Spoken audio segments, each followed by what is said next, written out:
Today is Wednesday, February 17th, 2021. Coming up on Roland Martin Filter, we'll talk with Congressman Benny Thompson, who is with the NAACP, Donald Trump, and lawyer Giuliani over the election and insurrection that took place on January 6th. Also, walk with a professor out of Dillon University about reparations and the political viability of it. There was a subcommittee hearing today on the very issue. Republicans, they had folks like Herschel Walker testifying against reparations. We know what that idiot had to say, so we'll talk about different folks on both sides. Also, we'll talk with Paul Goodlow, meteorologist at the Weather Channel, about how long will this freezing temperatures last in Texas, leaving millions without power. Also about a black bank called Greenwood that aims to tackle economic injustice with Greenwood and rapper Killer Mike, Greenwood's chief compliance and risk officer, Lynn Tillman. Also, Cicely laid to rest in Harlem. For, of course, attended the likes of Tyler Perry, Bill and Hillary Clinton, Valerie, and others. Plus, show you crazy as white people, a white teacher in Florida tried to redefine the N-word to black students in the AP history class. It's time to bring the funk. I'm Roland Martin Unfiltered. Listen. He's got it. Whatever the biz, he's on it. Whatever it is, he's got the scoop, the fact, the find. And when it breaks, he's right on time and it's rolling. Best believe he's knowing. Putting it down from sports to news to politics. With entertainment just for kicks, he's rolling. It's on go, roll, y'all. It's Roland Martin, yeah. Rolling with Roland now. He's funk, he's fresh, he's real, the best, you know he's Roland Martin now.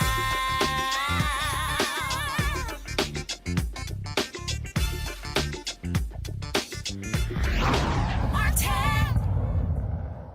NAACP and Congressman Benny Thompson of Mississippi are suing Donald Trump and his attorney, Rudy Giuliani, over the insurrection January 6th for violating 1871 Ku Klux Klan, a Civil War era law that prohibits interference with Congress's ability to carry out its constitutional duties.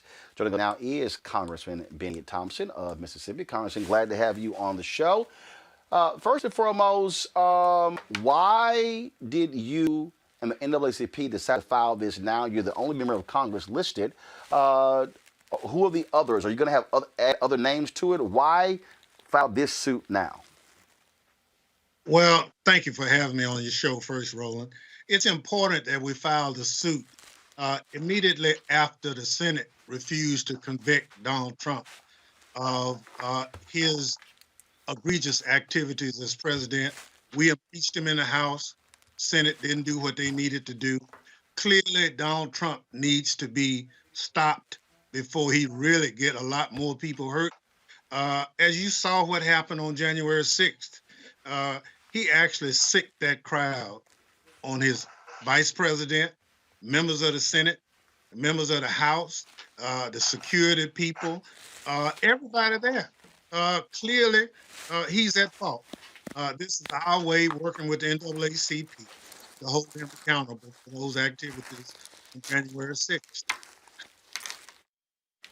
Typically, when we have these type of the civil rights groups actually align together to join forces, and so what was that strategy behind it? Why not have, since obviously the law talks about interfering with Congress, not have 20, 30, 50, their entire black caucus, or getting as many Democrats as a part of this lawsuit?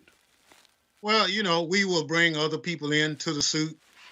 As I said, we felt it important to jump on as soon as possible. We had a meeting with the Congressional Black Caucus today. We'll have briefing sessions over the next 10 days.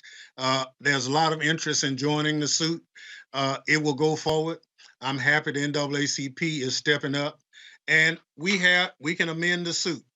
We have one opportunity to amend the plaintiffs in the suit. We plan to do that. We have several members who will join us, who've called and said that. But again, this is the beginning. This is by no means the end, but it's a novel approach to hold a racist administration accountable for their dastardly deeds that they did on January 6th. So we'll have our day in court.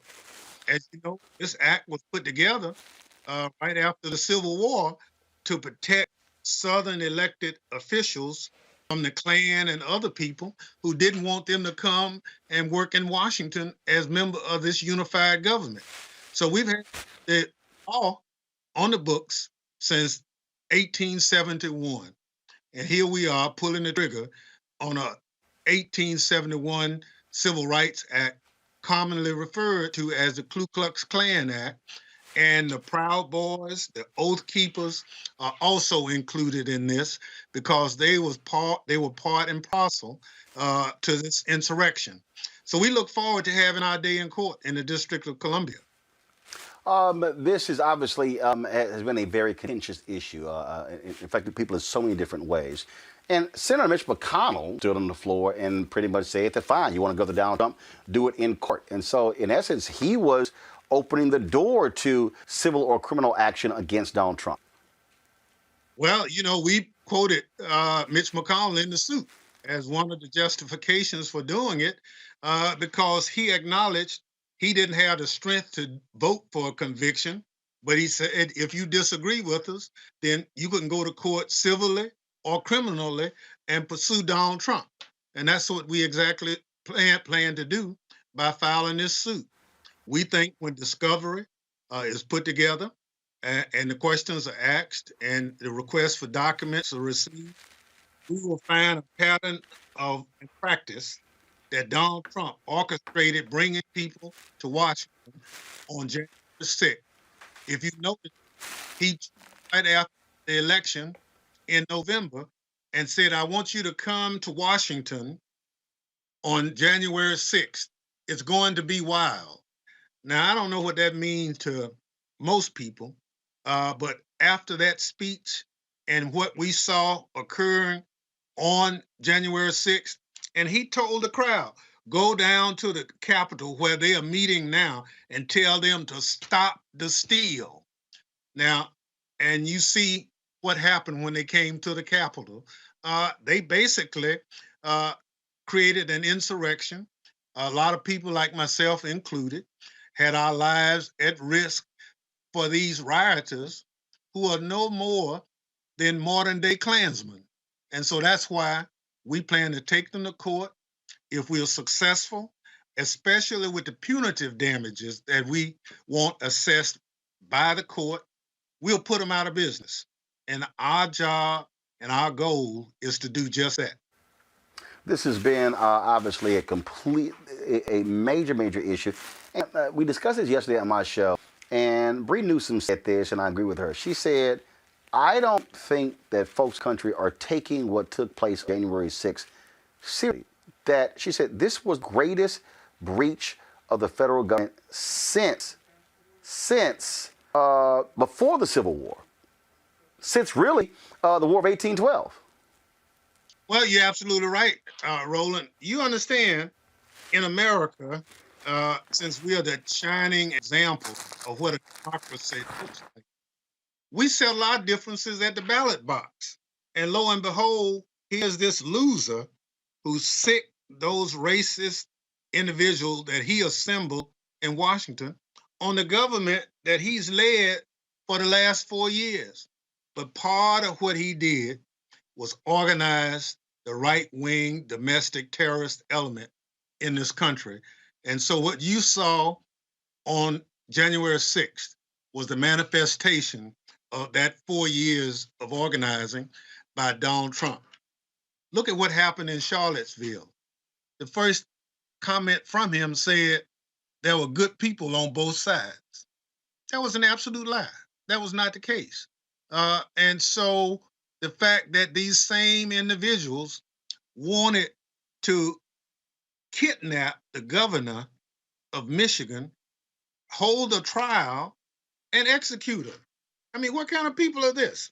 I mean, this is America, and we can't afford to have people like this running around loose under the name of calling themselves patriots, of all things, patriots, which is a code word that's been hijacked by the right-wing element in this country to signal that we have to take over or else they will start running things. And you and I, Roland, know who they is. Congressman Benny Thompson, certainly appreciate you joining with us to discuss this. Obviously, is a huge issue. Republicans continue to insist that this was really no big deal. Folks like Senator Ron Johnson, when he says that it couldn't have been an insurrection because he didn't see weapons. Well, we had 5 people to die. We had 125 law enforcement people get hurt. We had millions of dollars in damages incurred. It costing us about $500 million a month to keep the National Guard in Washington because of this act. Obviously, he's ill-informed and misinformed if he's continuing to say that. Or he's simply delusional and stuck in Trump land. I think that's probably more like it. Congressman Benny Thompson, Chair of the Committee on Homeland Security, we appreciate it. Thanks a lot. Thank you. All right, let's introduce my panel. A. Scott Bolt, former Chair, National Bar Association Political Action Committee. Amisha Cross, political analyst and Democratic strategist. And we're joined later by Robert Patillo, Executive Director, Rainbow Coalition Peachtree Street Project. Scott, your lawsuit, any merits? It's got merits because it's been filed, and I tell you, this statute hasn't been tried or challenged since the 1800s. So I like it. It's creative, outside the box, and it's under 42 U.S.C. 1985. There's probably a provision that allows them to, the plaintiffs, to recover legal fees. But more importantly, I've always said the civil justice system is really the right court for a lot of these police brutality cases, as well as this type of case of 42 U.S.C. 1985. You get depositions, you get testimony under oath.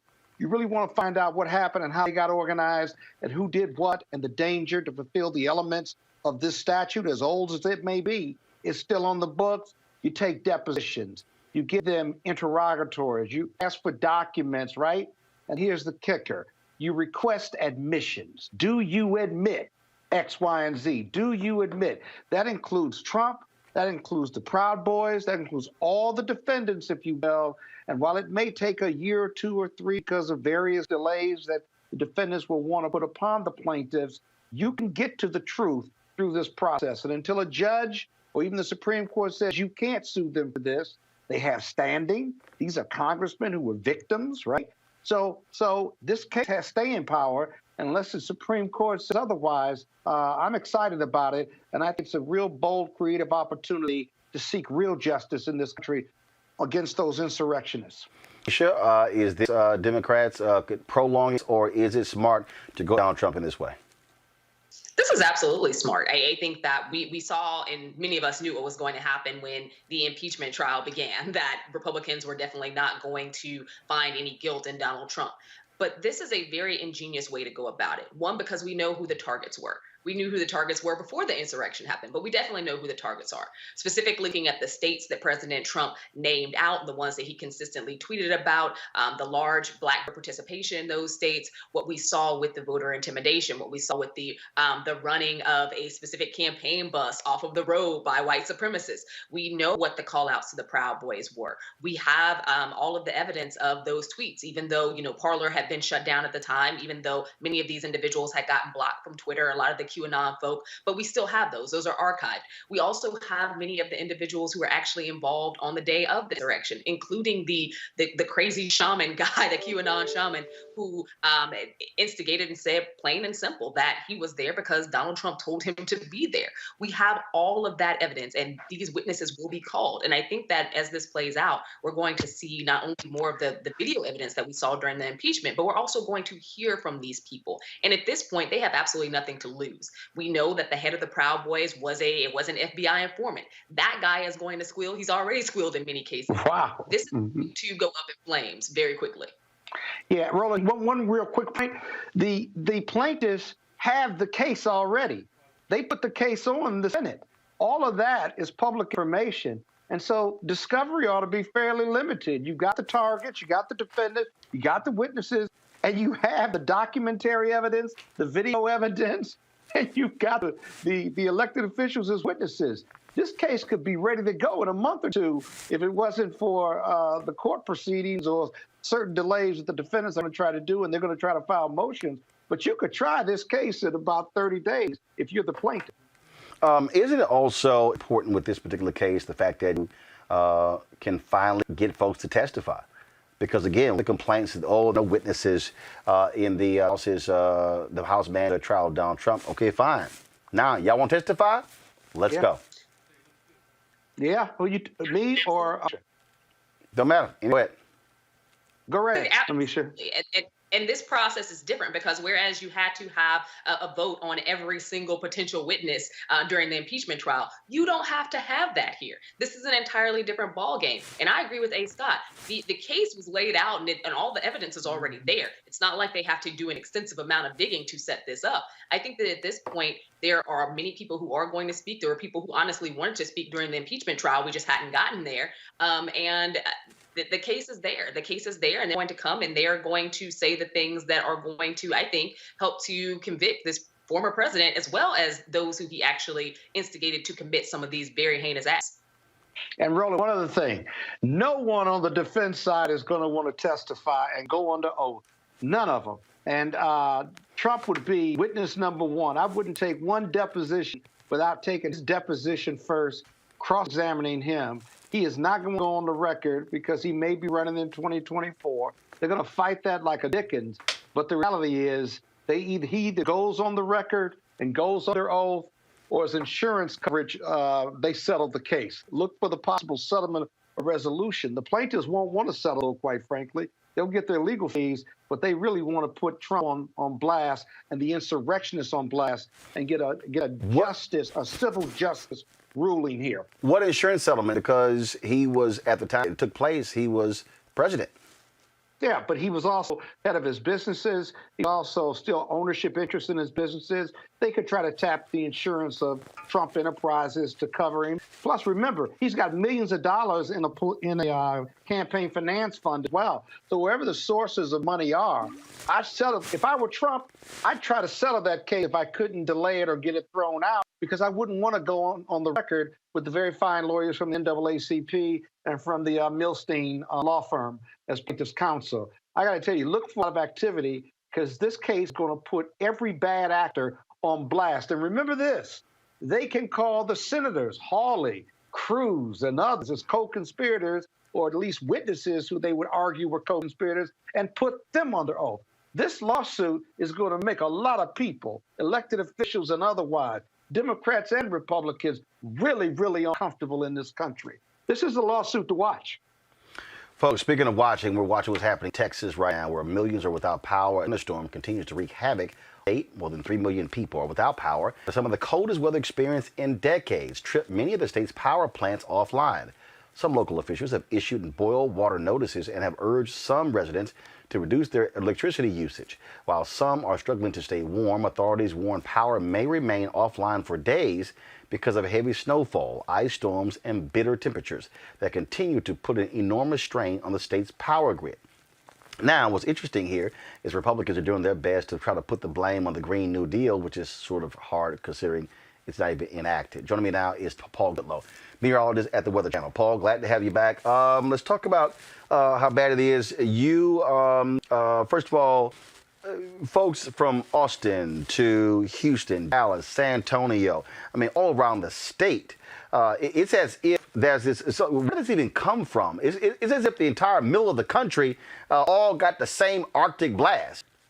Well, Roland, it's February. It's something called winter. It's just that we have not had a winter like this in a long time. In fact, some in Texas have never, if you're perhaps 30, 32 years old, have never experienced this type of weather in the Lone Star State. In recent past, even 10 years or so, we have not had this type of cold weather dominating the U.S. like it has. In fact, some of the coldest air on the planet right now is right over the central U.S. And people say, oh, what about climate change and warming? It's still going on. In fact, there's well above across parts of Asia and Western Europe and the Arctic. Here in North America, central North America, temperatures are 20, 30, 50 degrees below average. And yeah, finally in Texas, and this has been going on now for its second week. Now, the problem with what's going on in Texas, part of that is the whole power grid. You can have an economist talk about the deregulation going on in Texas and how they don't have their own kind of state power grid outside the feds, and let's just talk about the weather part of this. I remember years ago, probably in the 80s, late 80s, where there was actually snow in Houston. So this has happened before. It just hasn't happened in 20, 30, 40 years. So people have a very short-term memory, but we've never had this type of long duration cold in Houston. And you're from Texas. You spent time even in college. Yeah, born and raised in Houston. I've experienced cold there before. The difference here isn't just that it's cold. The problem is the electricity grid in Texas. That's the problem, because folks are without heat. Well, part of that is how homes are built in Texas. They're built to withstand the heat, the 3 months of 100+ degrees. They're not built to withstand 3 days of temperatures in the 20s or below freezing. I mean, Houston finally got freezing yesterday. They're to drop back down tonight. They'll finally get out of this as we head towards, say, Saturday afternoon. Austin is still below freezing. They've been below freezing since Sunday. Homes are just not built this way. Once you head, say, south of Dallas, on towards the Houston area, they're not built for this. And that's causing pipes to freeze. And even if you did let your water run, again, it's a physical process of water freezes. It expands and will burst your metal pipes, your plastic pipes, and then the water will leak. And then you can't stop that because there's no turning that off unless you turn it off at the curb. But maybe you have the price, but perhaps your upstairs neighbor does. So I mean, this is because it's been so cold for so long, something we have not experienced for many people's lifetime. But this is winter. Winters happen even in a warmer globe. We do still have these outbursts of winter, but in terms of us being humans, we have a very short memory. We just have not had this type of duration of cold air in Texas, certainly not in my lifetime or my memory being in this profession. This is certainly a remarkable type of weather pattern, but people knew it was coming. Utility companies knew this was coming. We've been talking about this at the Weather Channel, but this is the difference. You can't rely on your phone to give you like numbers. You need people, meteorologists to tell you kind of impacts, the qualitative. This is something people should have prepared for, like a hurricane. And people will still be without power for a couple of more days because it just doesn't take that long to restore power across the entire state. Now, granted, if you're out in Amarillo, yeah, you do that. You're used to having snow. You're not used to having snow, even 2-3 inches around Houston or even College Station. You're just not physically equipped to deal with that. And the sub 20 degree temperatures that have come across that part of the state as well. So it takes a while to recover from a hurricane. It's going to take a while to recover from this kind of weather disaster, which kind of move all across the state of Texas. How much longer can folks in Texas expect this? Is it 2 days, 3 days? Look, all my family is there, texting back and forth. All my family members at different points lost power. Power is now back on. The lines, the food lines, you can forget going to stores. Gas is short supply as well because people are literally sleeping in their cars because of the heat. So you have President Joe Biden, who is sending in generators and gas into the state. I saw where Governor Greg Abbott is not allowing any natural gas to be sold or sent out of the state through February 21st. And so efforts are being made to try to keep as much of the power in the state as possible. Now, the end is coming. It's coming. I think the coldest will start to move on out as we head on towards, say, Friday. But really, even Houston, once you get past Saturday morning, it should be much better in terms of temperatures warming up. Now, again, average is around 66 for a high this time of the year. We won't get there until perhaps the early part of next week. And then later part of next week into the week after that, we're back in the 70s, above average in Texas. So we do see a light at the end of the tunnel. We still have about 2.5, maybe 3 more days of this tunnel to get through, although we think we'll get back to the actual depth of the cold air, at least in Houston and Austin, San Antonio, as we head on towards Friday and Saturday morning. But definitely by Saturday afternoon, most of the state, if not all the states, should be well above freezing in terms of our daytime temperatures for sure, and even nighttime temperatures in Houston will be above freezing. So there's some abatement to this on the way, but we still have a couple of rough nights. And I feel for people, it's just like hurricane season, but in the reverse. I do have a college friend of mine, even a frat brother of ours. He actually has a generator that he says is his most prized possession that he built into his house. It's something that people, if they can afford it, or perhaps, have some type of installment plan, not just for these winter storms, but down the road, 6 months or so, even for hurricanes, because people realize how isolated we are and how base we become if we don't have the lights on. We don't have the ability to turn our computers on or charge our phone. So, I mean, generators, having your own control of your own power generation might be something, if you can afford it, something that a lot of people might want to perhaps look into making that investment into. You're absolutely right, because trust me, I have one of those generators here in my home in the DMV when that hurricane came through. This massive storms came, knocked out power for several days. I said, oh, hell no, we're not having this. And so, yeah, I haven't had to use it, but there, if that day comes. Well, Roland, I know you're in the area. There is an ice storm that will be coming your way as well. Hopefully it's more snow-based, but yeah, the system, which is kind of slowly moving out of Texas, is heading towards the mid-Atlantic as well. So we could see another power outage situation across the mid-Atlantic. Won't be the same in Texas because how homes are built a little bit better to withstand these types of temperatures. But yeah, freezing rain, ice storms, I mean, you can't do anything with it. They will bring trees down, bring power lines down, and we'll have another slew of people without power. Without power, you know, the dirty numbers are the whole, customers. Think in Texas, 2.6 million customers without power, but customers are billing points. You multiply that number by probably 4 people per home, maybe even some might have more than that. So we're talking close to 10 million Texans, just Texans alone, without power, without heat in their homes right now. And I mean, this is a major weather disaster ongoing in that state. And hopefully we won't have this, but in the mid-Atlantic, but I know we will. Parts of North Carolina, Virginia, Delmarva will be dealing with power outages over the next, say, 36 hours as more freezing rain heads that way. All right, Paul Goodlow, we really appreciate it. Thanks a lot.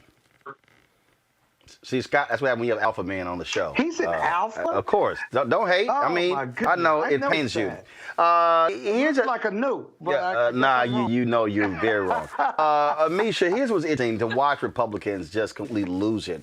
You have Tim who had the tweet. He had tweeted he had in defense when his old tweets came up where he was criticizing California for rolling power outages. Then you have former Texas Governor Rick Perry. This dumbass actually said this here. That you know what, it's a sacrifice for Texans to go days without power because if it means willing to keep federal regulators out of the state's power grid. The fool literally said that. But if you want to stuck on stupid, last night, this is Texas Governor Greg Abbott. Okay, Republicans love to talk about Democratic-run cities, how horrible things are, blue states. This is this idiot on Sean Hannity's show last night, and we know Hannity's an idiot and stupid. Listen to who he is trying to blame for the crisis in Texas. Gas, oil, old-fashioned oil, and coal. I'm not against nuclear energy either. I'm not against wind turbines. But my question is, if they have these rolling blackouts and you got freezing weather, I mean, and they're not reliable, use it or lose it, what good is it? Sean, this shows how the Green New Deal will be a deadly deal for the United States of America. Texas is blessed with multiple sources of energy, such as natural gas and oil, and nuclear, as well as solar and wind. But you saw from what Trace said, and that is our wind and our solar shut down, and they're collectively more than 10% of our power grid, and thrust Texas into a situation where it was lacking power in a statewide basis. That was power that was spread out by that ERCOT organization that you were talking about. As a result, it just shows that fossil fuel is necessary for the state of Texas as well as other states to make sure that we will be able to heat our homes in the wintertime and cool our homes in the summertime. Okay. Robert Patil on this right now. I am not trigonometry or geometry expert. But I count. And if you tell me that wind and solar comprises 10% state's power, that means 90's left over. And Robert, where I come from, a good bet that the 90 should be able to handle the failing of the 10. Abbott's lying. Well, Abbott's flat out lying. The electric companies did not prepare or weatherize themselves for winter. This lie has been completely debunked. Fox News has been running with this whole lie for the last 24 hours, blaming the Green New Deal that doesn't even exist. And the reality is, because Texas chose not to be a part, to remove itself from the federal grid, you had no oversight. And so you could have had this, you could have had the protections, but no, they chose to be smartasses. Republicans are going to have to own this. Well, look, Roland, it's time for one of my famous nerdy moments. Because remember, I was in Atlanta for Snowmageddon back in 2014, and one thing the southern states pride themselves on is about low taxes and lack of governmental services. What we saw in Georgia in 2014, same we are seeing in Texas this year, which is the lack of governmental resources, the ability to respond to simple natural disasters. This idea of solar and renewable energy not being reliable during winter storms. Do you know the power the stations in Antarctica will? Wind turbines. Not with petroleum, not with fossil fuels, not with coal. In the Arctic Circle, they use wind turbines. Iceland, almost 60% of their energy grid is renewable energy. Grid. The vast majority of their energy is produced by offshore wind and wind turbines and geothermal power. If you look at Norway, they have one of the largest installations of turbines in the entire world in the Arctic Circle, and almost all their power is generated through those wind turbines and also by hydroelectric power. And the same with Scotland. 60% of the United Kingdom's power comes from renewable sources. So the idea that Texas cannot use renewable energy when they're using the exact same technology in Antarctica, in the Arctic Circle, and Iceland, and Greenland, and Norway, and Scotland, and the United Kingdom is one of the dumbest arguments I have ever heard being made against this concept. Just to say we did not prepare. We very rarely do these storms come to the south, just as Atlanta. We did not have salt, not weatherize our power system, and this is what happens. Do you know in Germany they have not had a power outage in nearly 50 years? Do you know why? Because they buried the utility cables because it's the 21st century and we should not have our power lines on little sticks outside. Seems like a dumb idea.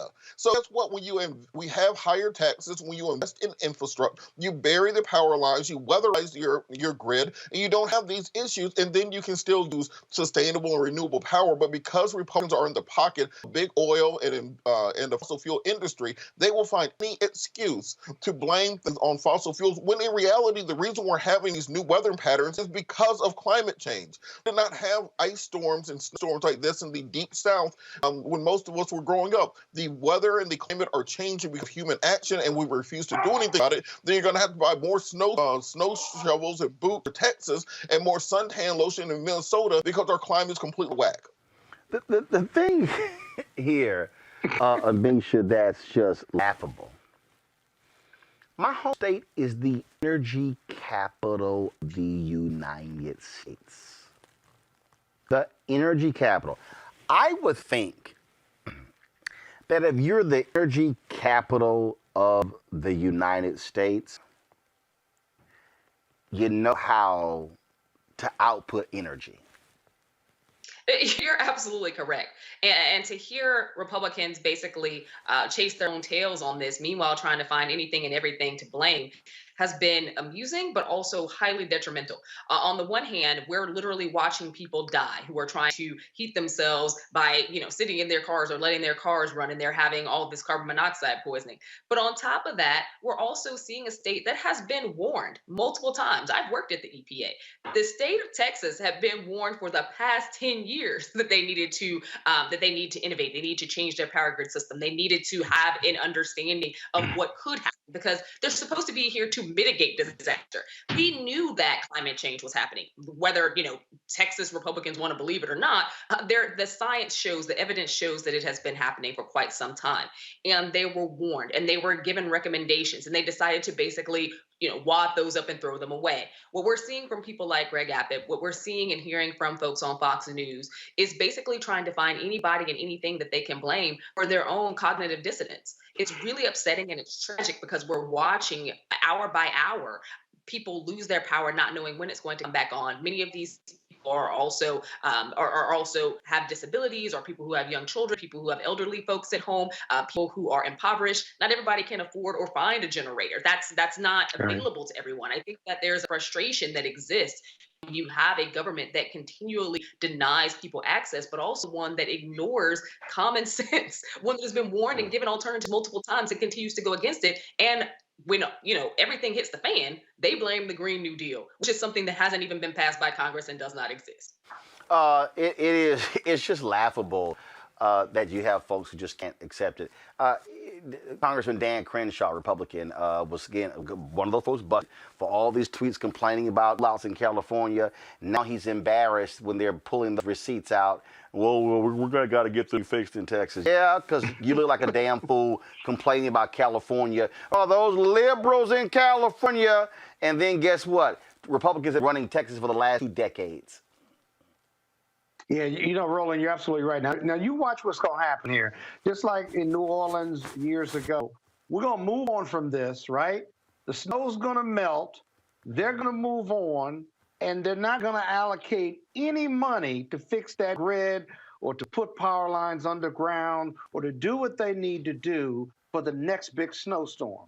The problem with that, or ice storm, the problem with that is that because of climate change, right, and because they don't listen to the science, then it's dangerous because they're going to have more ice storms and more snowstorms. If they don't fix it, if they don't build these homes better, if they don't make the adjustment, whether they believe in fossil fuels, and by the way, the Biden administration is going to gradually move away. That's another point. They're not trying to take your power lines or your natural gas lines out. They're going to gradually move away from this. And so you're right. It's not even, the Green Deal's not even in play, not any parts of it. But you watch. They're not going to invest the money because Republicans were Texas, and we're going to be seeing this over and over again over the next 5-10 years until they allocate funds for it. I just get a kick out of the folks who are like, love on the libs. You've been running it. You've been running it. You've been running it. All right, y'all. Today on Capitol Hill, they had a subcommittee hearing dealing with the issue of reparations. This took place in House Judiciary Subcommittee on Civil Rights to examine H.R. 40, the bill introduced by Congressman Sheila Jackson Lee, will create a commission to study and propose a forward for reparations. Failed football player and House idiot Herschel Walker, and of course, idiot conservative radio Larry Elder were among those who testified and shared their thoughts on slavery reparations. Then, of course, you all had supporters of reparations. Check this out. If we're sincere about repaying Black Americans for our loss, let's give us back our history. That includes the history of we the people, whose Judeo-Christian values have granted every generation the opportunity to look at each other better from inside out, not outside in. In doing so, you'll ensure pride within our race as we accept our lineage as victors, and the same history will command the respect from our fellow Americans, an example of how to overcome the most overwhelming odds. I need you to take a look at what I offered to put into the record. This was our life, the back of a beaten slave. This was our life into the 20th century, hangings of African Americans, men and women. This was our life. This was our life. When we were in public display, brutalized. Our life was also the Tulsa riots, where 300 African Americans were buried in an unmarked grave. And so, Mr. Chairman, I ask unanimous consent for those pictures of lynching that continued into the 20th century, and offer to say that I conclude my remarks by saying this is a potent and powerful hearing today, and I'm glad that we're responding to the majority of Americans who see the value in H.R. 40, the Commission to Study and Develop Reparation Proposals. For us in California, we are very clear that we need not ask whether there or not slavery has had an impact, but instead illuminate the extent to which it has had impact. We are, through AB 121, which is law in California, are establishing the task force study and develop reparations proposals for African Americans. It will consist of experts who study slavery's impact, educate Californians, compile a report of their findings, and provide information and recommendations to our legislature as to what we need to do to repair the damage done as a result of slavery. Out of all due respect, Californians no longer wait for the national government to do its job. We believe that we must do what is necessary for Californians, be an example of what can happen in this nation when there is serious discussion and research done on African Americans and the impact of slavery. We hope that the nation will join California and form a task force to be able to address the issue of reparations and the damage that was been done and continues to be done as a result of engagement in slavery. By no means does this mean that there should not be federal reparations in any sense. The law clearly states that. In the United States, the history of transatlantic slavery has left an indelible mark. The continued presence of racism, racial discrimination, ideologies of racial superiority in U.S. legal, political, social, and economic structures underscores the interconnection between the historical wrongs of slavery and contemporary injustices. I've joined other UN experts in noting that reparations are not just useful mechanisms for fulfilling moral or political obligations. Rather, reparations for slavery are an integral part of fulfilling the international legal mandate to eliminate racial discrimination. The United States is not exempt from these responsibilities, and HR 40 would represent important progress in fulfilling its obligations under international law. The NAACP for Civil Rights and Redress, NCRR, and NAACP Progressives supports HR 40 and the Black community's demand for reparations because 1, it is the right thing to do, 2, it is long overdue, and 3, because we know it is possible. We won reparations in 1988, but Japanese Americans were not the first to make that demand. The Black community has long demanded reparations. America is the greatest country in the world to me, a melting pot of a lot of great races, a lot of great minds that have come together with different ideas and make America the greatest country on earth. Many have died trying to get into America. No one is dying trying to get out. Reparation, where will the money come from? Does it come for all the other races except the Black taxpayers? Who is Black? What percentage of Black must you be to receive reparation? Go to 23andMe or DNA test to determine the percentage of Blackness? Some American ancestors just came to this country 80 years ago. Their ancestor wasn't even here during slavery. Some Black immigrants weren't here during slavery, nor their ancestors. Some states even have slavery. We as Black Americans have always wanted what the Constitution stated: all men, Black, white, and today Latino, Asian, Italian, etc., should be guaranteed the inalienable rights of life, freedom, and the pursuit of happiness. Years later, after slavery ended, Dr. King, I Have a Dream speech, said, the signing of the Emancipation Proclamation was a great beacon of light, but hundreds of years later, we're still not free because of segregation and discrimination. Today, I call that reparation. Thank you for this opportunity to speak on reparation, which has been spoken about many times over my lifetime, but over the past year, it's become a hot topic. I asked the question, why? There's been many surveys show that a large percentage of Black and white teens would say racism is better today than yesterday. We use Black power to create white guilt. My approach is built. How can I ask my Heavenly Father to forgive me if I can't forgive my brother? I never want to put religion down, but my religion teaches togetherness. Reparation teaches separation. Slavery ended over 130 years ago. To the year 2021, still talking about reparation, not equal education. I feel it continues to let us know we're still African American rather than just American. Reparation or atonement is outside the teaching of Jesus Christ.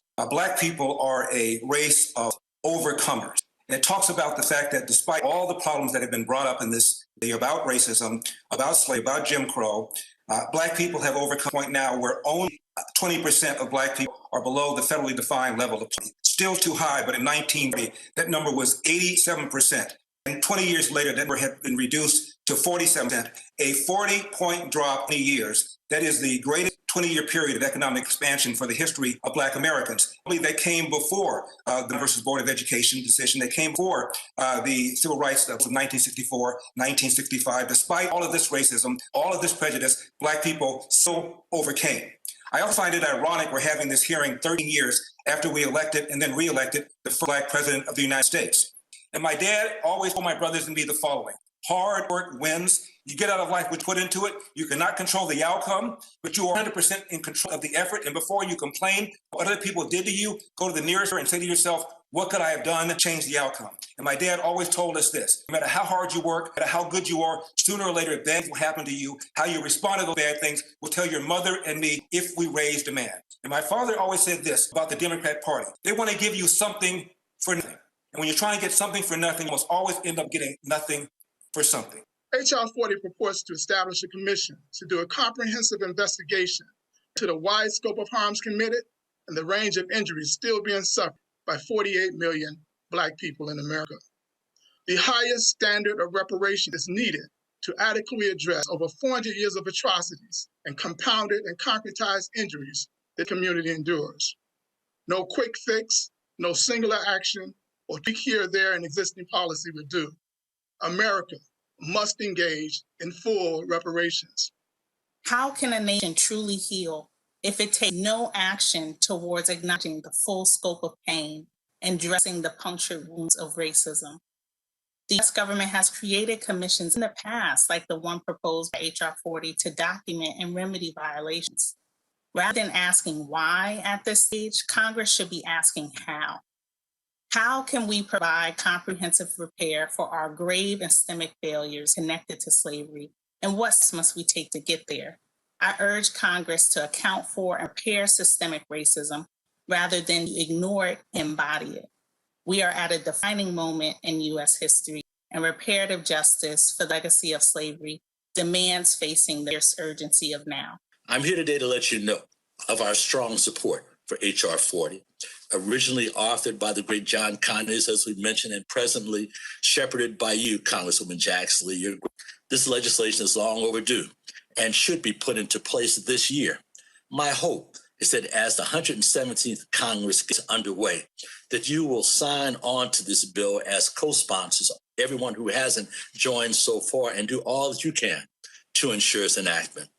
This legislation is an important step in acknowledging the inherent cruelty, brutality, and humanity of slavery as practiced in the United States, and would help millions of Americans begin to heal the subsequent emotional wounds that have been festering for centuries. When you think about where slavery began, where segregation, where Jim Crow, there's always the Democratic Party.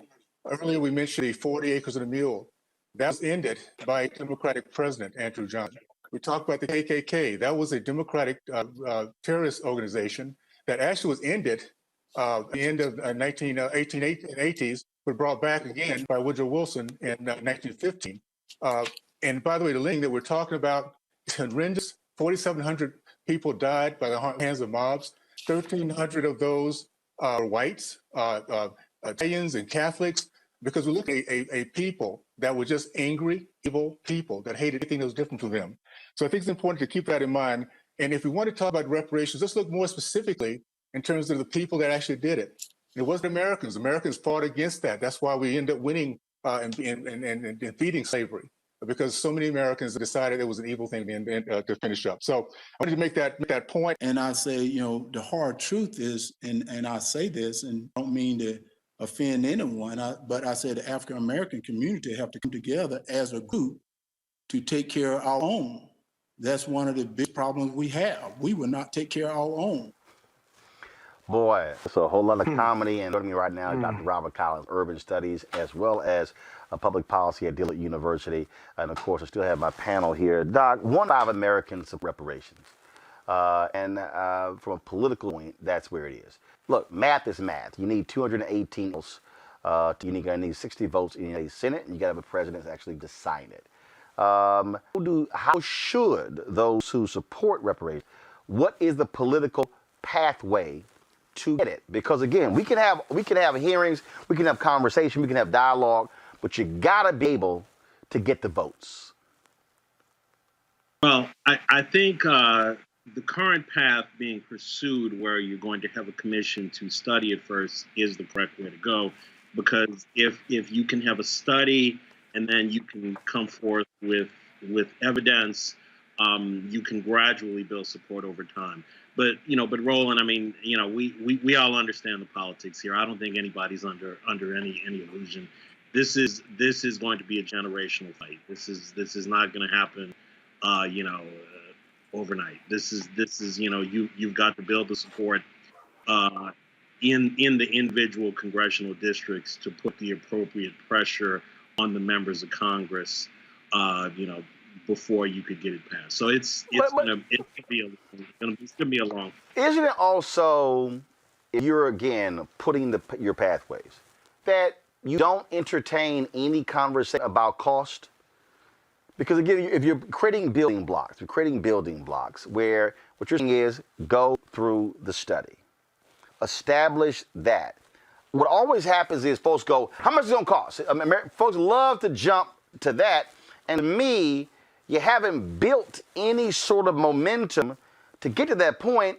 And then the moment you throw a cost out there, it's like in business. Somebody goes, oh, how much that cost? Oh, no, we're not going to do it. You shut it down. Yeah. So, you have to gradually build the political support. And I think as far as costs, we don't, I mean, I've seen some estimates. We've all seen some estimates. But really, until you have a comprehensive study of, I don't really think we can start quoting solid numbers. But again, if you go through meticulously and do the study and you like you said, build block by block, showing what the cost is, then I think gradually over time, people will begin, to come around. And yes, part of the study is going to have to be just talking about how we pay for it, where the money comes from. Is it going to be, and of course, exactly where the money's going to go. Is it going to fund programs? Is it going to be direct payments to people? These are all issues which have to be specified and codified, which have not been. And I think that's what brings up part of the, or at least a lot of the opposition. People are like, oh, we're just going to tax, raise a bunch of taxes and give people a bunch of money. That's not going to help anybody. So, so those are all issues that I think have to be, have to be meticulously examined and explored. I got to ask you this, Scott. You listened to Congressman Burgess Owens and Herschel and Larry Elder. Do you just want to just slap the hell out of some black people? I didn't really understand Herschel Walker. I don't think he speaks English. He do something else and it teach him something else. And I'm not making fun of him. I really can't understand him. On the other two, let me just say this. They're talking apples. This bill talking oranges. They're talking about pulling yourself by the bootstraps. They're talking about overcoming. They're talking about economic expansion for black people. But they're not talking about slavery. Because they can't, it's a false equivalent because black people have overcome, somehow they're not damaged by slavery. Slavery, a part of it, lives in each of us as black people. We can't get past slavery because we can't have a race reconciliation dialogue about it. Nobody's ever apologized to us for slavery. We're not even getting to the funny part, right? And because of white privilege and white supremacy in this country, despite 2043 coming where we're going to be a country of color, we still aren't comfortable with the race question, let alone the slavery question. And so this bill is about doing a study. Race reconciliation dialogue ought to be part of it. The study ought to be talking about how we would pay for it, but doing the assessment of those costs. But the black Republicans who testify, they're not talking about that. They're talking about socioeconomic issues within the black community, which is, quite frankly, in a weird way, irrelevant to studying the impact of slavery on this country. The bill's got to pass. The reason I laugh, Robert, at them, Robert, is when I hear folks say, see, all this happened, and despite we overcame. The basic point is, why in the hell did we have to overcome? I mean, the argument that you lay out is, why do we have to endure all of these barriers in order just to be American? That's the point. Well, the interesting thing is the arguments that they were making at support the passage of this bill. Because think about it, all the questions that Walker was asking would be answered by the commission. All the questions Larry Elders wanted to address would be addressed by the commission. So the way to get answer to the question they had was to have a blue ribbon commission that would really put things down, that would have the numbers, that would have the facts, the data, the statistics, that would work on issues. I do ever think that I remember to Congressman Congress about this bill maybe nearly 20 years ago at this point.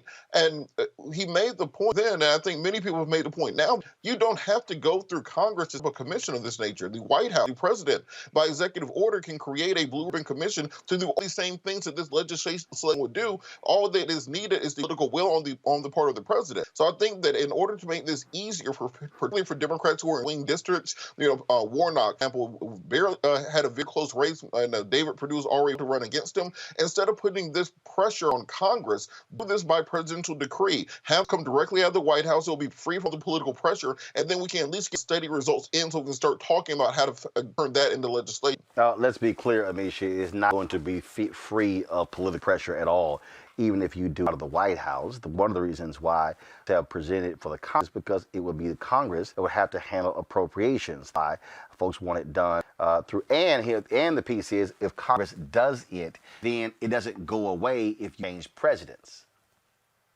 Absolutely. And Roland, it's ironic to me that we've reached this place in history where now people are questioning how black people are, especially when white people were the ones who had created the one-drop rule to begin with. But the interesting part about this that continues to be both interesting and baffling is that we are one of few nations that have experienced such a heightened level of supremacy that has resulted in slavery, but also mass deaths and intimidation.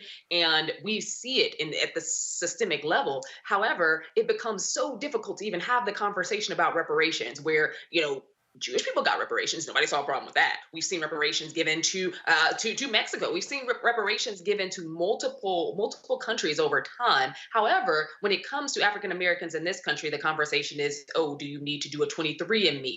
Who gets it? How much do they get? And because of black people, there are some black people who are successful. That means reparations aren't needed. I will tell anyone who believes that, one, it's a crop, but two, this only speaks to the agility, the strength, and the fortitude of black people. That doesn't mean that it erases a nation that has consistently diminished, beaten down, and bloodied African Americans for such a long time. It doesn't eradicate the issues that have come from slavery. It doesn't eradicate that history. And to make some of white America feel good by not acknowledging the slave past, by not acknowledging that reparations are needed in this country to move black people forward, to make finally a certain level of amends for what has been done to black people in this country, is quite frankly astonishing. And we really need to work towards moving beyond this ridiculousness and even buying into the rhetoric of even black people and black Republicans who believe that reparations are something that are undue to African Americans. That's just ridiculous. But Robert, what we do have to do, and this is where, for me, it's all about information that you get, and that is not having bad information. I've had folks talking about this and laying out facts. There were people who have been upset with me since our conversation on Thursday. We had the Greg Carr on talk about it, and they were like, "Yeah, but this happened for the Japanese." I had to explain to them this was the specific legislation that, based upon the specific act, took place.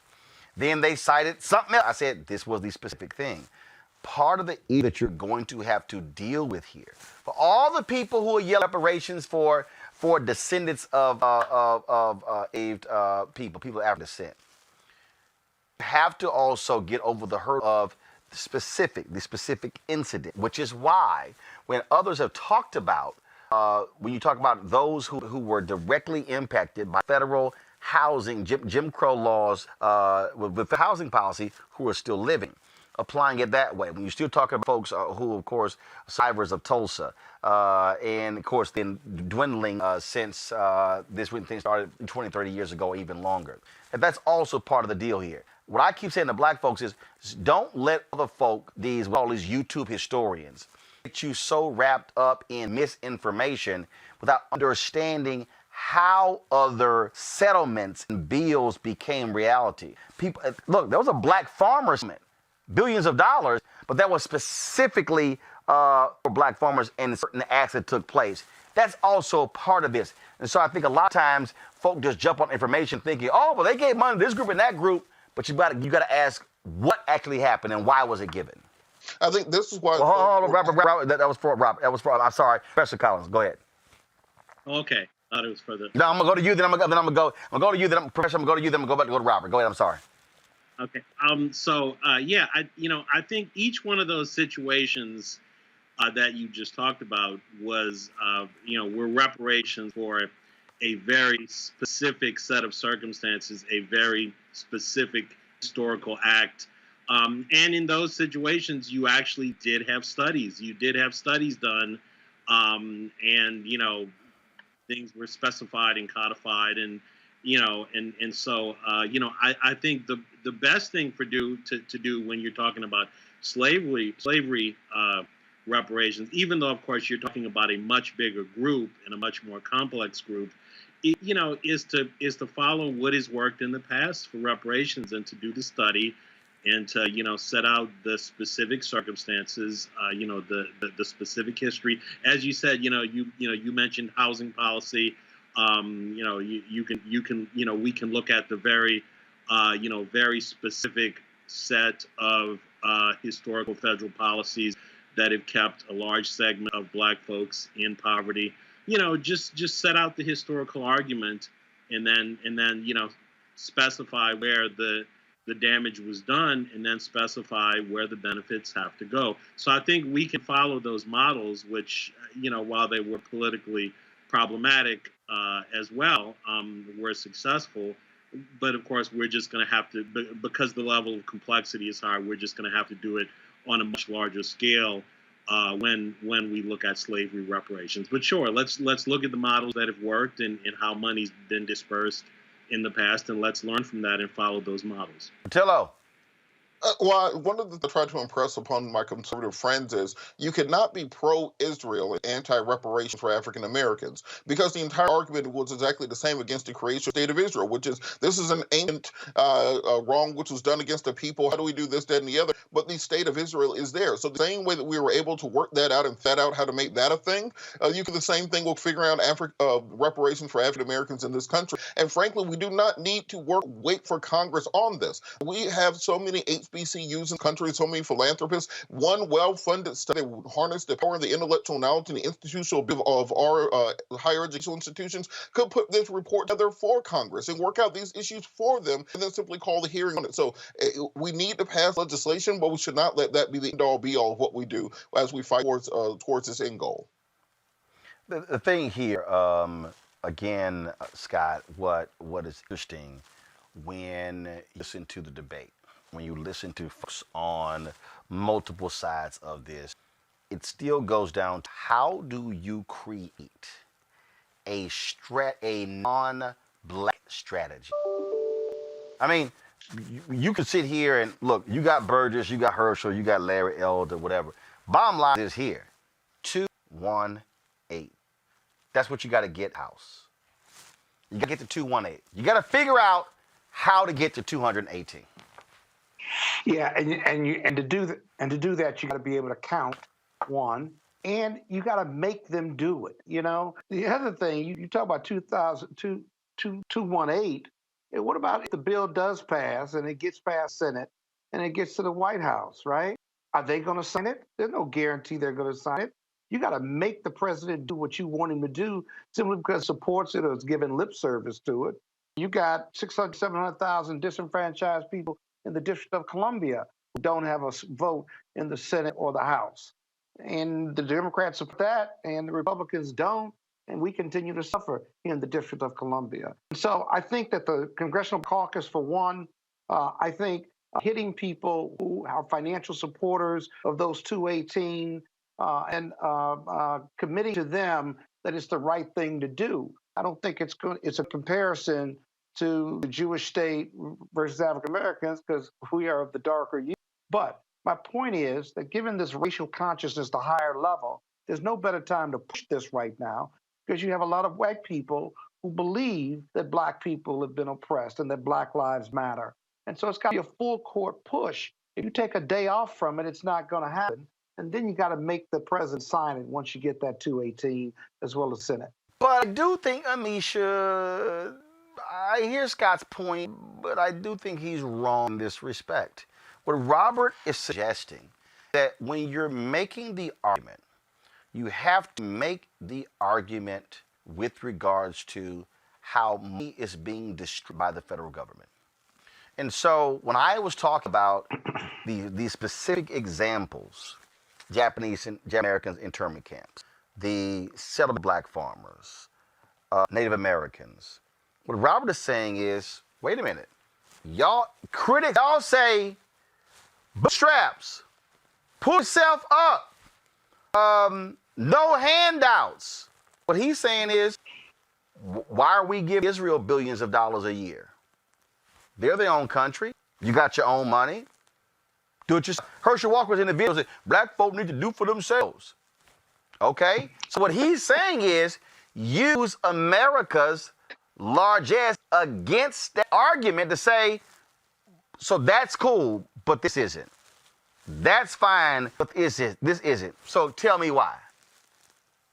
No, and I think that to Robert's point, that was a really good application, not only in terms of how much we give Israel, but how much we give large private sector corporations as well. When it comes to handouts, America seems to have no problem doing it as long as it's to everybody that's not black. So that the handout issue isn't conservatives' problem because, hell, they've been doing that for years. Their issue is looking towards why and how, and they just cannot understand or come to grips with the fact of what has happened to African Americans. And it's not because it's not blatant and it's not in front of their faces. It's because they just don't want to see it. It's because they want to ignore it. It's because they feel as though black people should be able to do everything on their own, of which we have been doing for hundreds of years.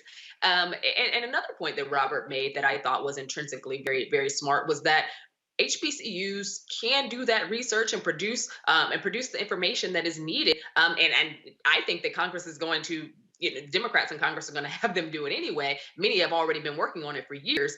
That's just one step. The next step is getting over that hurdle of actually getting the votes and support needed to push those appropriations. And I think that that's a much more difficult process. We're watching that go down the pipe with COVID-19 relief. We saw that even though the majority of Americans are highly affected by COVID-19, Blacks and Latinos specifically are affected at the highest rates because of the types of jobs they worked before the pandemic hit. With that being said, we saw that this round of COVID relief, the Republicans were trying to diminish the sheer amount of stimulus check that was going to be provided and who was actually eligible for it. So if they can do that with the backdrop of a pandemic, what is to say, or how would anyone believe that they wouldn't try to extremely diminish or totally eradicate any black community member actually receiving reparations of any kind, even those who would be eligible based upon the studies and things that we've seen or are forthcoming? I think that there's a lot to be said there, and I just don't see this going without a major fight akin to the Civil War itself.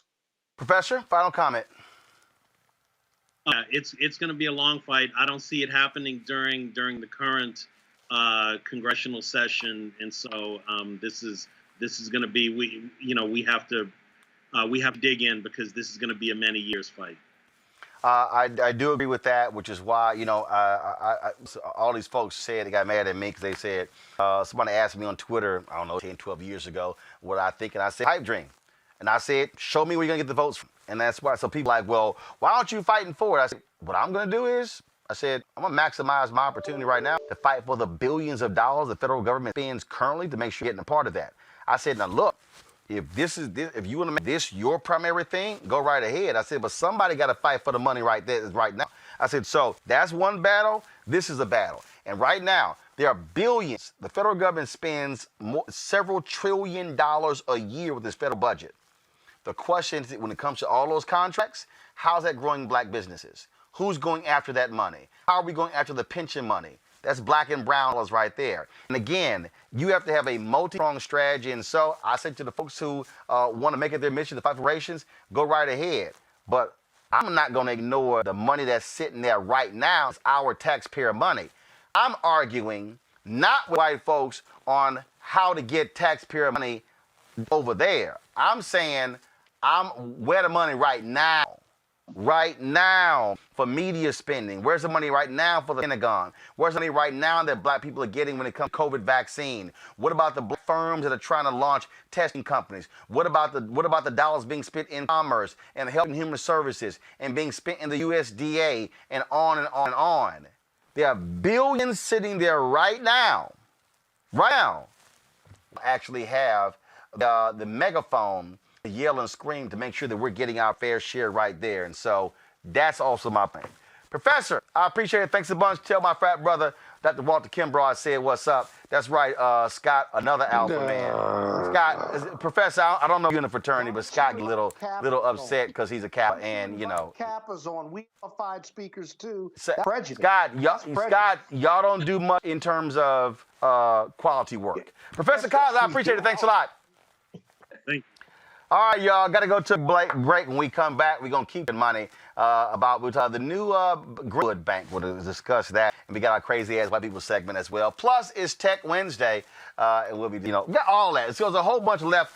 Before I go to break, let me do this right here, folks. I want y'all, I told y'all what we're doing here is on Roland Martin Unfiltered. We are providing a megaphone, okay? While these other mainstream people are talking about Rush Limbaugh dying, there you go, he died. So what I'm talking about are the issues that matter to us, the people who represent us. And so I keep telling you this, we've got to have a program that speaks to our issue where we are centered, where we are front and centered and advocating for these issues. That's what's critically important. So we want you to support Roland Martin Unfiltered. Please do so by joining our Bring Funk fan club. We've got lots of people who are members of our fan club. We thank all of them for being members of our club. Folks, my fan base, y'all have been amazing supporting what we do, amazing for giving because you understand why all of this matters, understand what it is we need to do to build a strong community. And let me be clear, a lot of people blow me up, and like, Stars and Netflix, they all been sitting me up to put their entertainment stuff on the show. And let me say this here, y'all. I don't mind entertainment stuff, but Stars, y'all ain't spending money on me. Netflix, y'all not spending money yet. So why am I going to sit here and spend all the time audience talking about just internet stuff? We've got to have news and information, our issues being front and center, where we are talking about what's happening in our community. Because if we don't do that, we're going to have uninformed people who are going around. And say this here, and my guy Keenan, he's working this right now. We're pulling the video of that reparations hearing. How many of y'all even saw it? Well, we're going to stream the whole deal.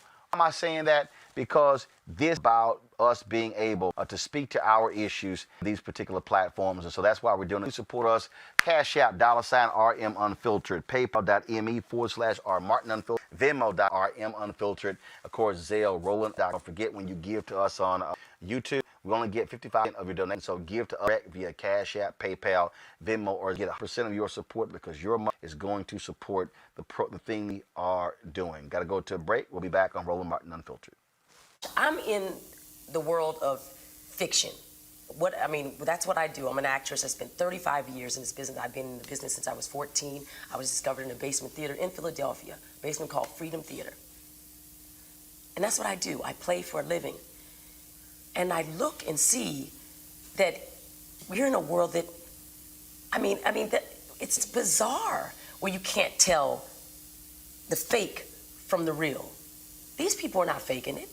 That's what they're going to, they're willing to put their whole lives, their families' lives, everything they've accomplished around looking pathetic and weak around a table because this man showed up and told them that, that he was the one and everybody should follow him.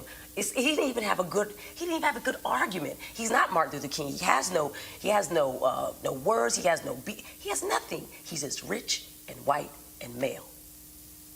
And so people want to see that power on display and then tell us that we're not, that we're crazy. They can't do it anymore. That's the good news.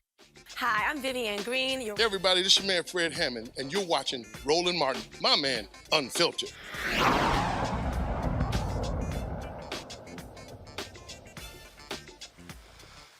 All right, folks, welcome back to Roland Martin Unfiltered. Of course, one of the things that we have been talking about on this show, and we've been talking about the idea of where's our money in black economic justice. First of all, y'all should have that intro. Let me know where it is. We've been talking about that because what it speaks to, it's to our future. And there are some people who have said, well, Roland, I don't understand. How's that going to the people? Well, how has it gotten to the people? See, let me just get a real comfort, okay? Because